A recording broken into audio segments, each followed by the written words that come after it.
Bagaimana ketika seseorang tidur, ya, bagaimana adabnya? Nabi Shallallahu Alaihi Wasallam menjelaskan, ya, bahwasanya di antara adab atau etika sebelum seseorang tidur adalah yaitu miring, ya, ke sebelah kanan, ya, rusuk kanan sebagai tumpuan, ya, dan berbantal atau beralaskan dengan tangan kanannya. Ya. Tidak mengapa ketika di tengah-tengah tidur berbalik, ya, dan berubah posisi.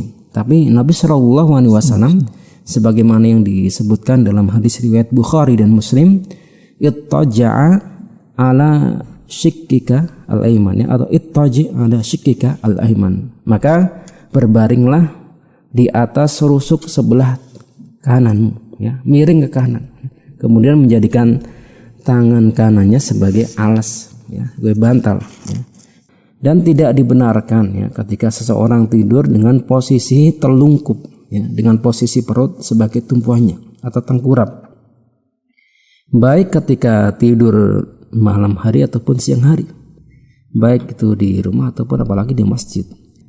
Nabi Shallallahu Alaihi Wasallam bersabda dalam hadis riwayat Abu Dawud, ya, innaha dha'jatun yabghadhuhullahu azza wa jalla. Sesungguhnya posisi tidur tengkurap itu merupakan posisi yang dibenci oleh Allah Subhanahu wa taala. Kemudian kita tidak dianjurkan untuk tidur menghadap kiblat. Ya, apakah harus menghadap kiblat ketika tidur? Maka ini tidak, ya, para pendengar yang beriman, ya. Karena hadis yang menjelaskan bahwa Rasulullah Shallallahu Alaihi Wasallam tidur menghadap kiblat adalah lemah. Dalam sebuah riwayat dari Aisyah radhiyallahu taala anha mengatakan bahwa kana Rasulullah sallallahu alaihi wasallam ya'muru bi firashihi fa yafrushu lahu wa yastaqbilu al-qiblah. Ya, ini ketika tidur. Fa idza awa ilaihi tasawwada kafihi al-yumna thumma hamma sama nadri ma yaqul.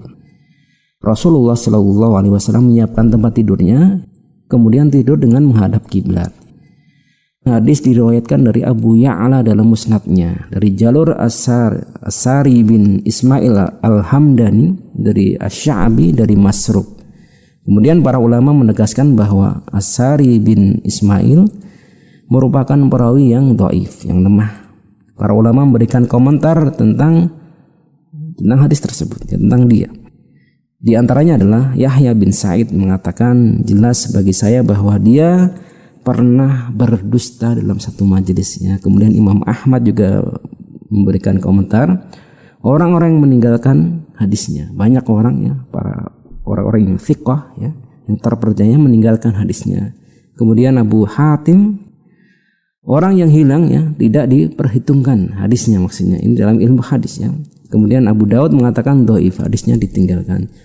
Di antara adab tidur tadi adalah dengan miring ke sebelah kanan dan tidak harus seseorang dia menghadap ke kiblat, ya. Kemudian sebelum itu dia berwudu, ya.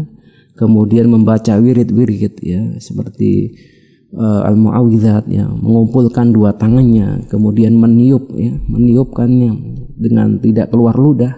Setelah itu membaca qul huwallahu ahad, kemudian qul a'udzu birabbil falaq, qul a'udzu birabbin nas. Setelah itu diusapkan dari kepala hingga tubuh, wajah, kemudian tubuh sampai kaki, ya, 3 kali. Setelah itu seseorang bisa membaca ayat kursi, 2 ayat terakhir surat Al-Baqarah, kemudian doa sebelum tidur, ya. Demikian tentang adab atau posisi seseorang ketika hendak tidur. Wallahu ta'ala alam. Kalimatan habibatan illa ar-Rahman.